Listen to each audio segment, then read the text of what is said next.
টিপতে বলো না। একটু আগে কি বললি? পা টেপো, তুমি আমাকে টিপতে বলো আর আমারটা টিপে দাও না, বললি না? সেটা বল, পুরোটা বল।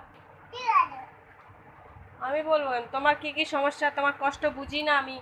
কষ্টগুলো বলো, নাহলে ভুলে যাও। মনে রাখতে হবে এরকম করে। তুমি আমাকে নিজের পাখিটা বলো, আমার টিপে দাও না। দ্বিতীয়, তুমি আমাকে কি বললাম জানি? দ্বিতীয়টা কি বলছিলাম তো? কি? দুবার খেতে দাও, নিজে 3বার খাও। হ্যাঁ, এই দুটো ব্যাস।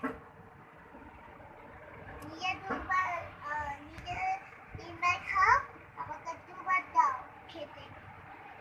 হয়ে গেছে, ব্যাস। আর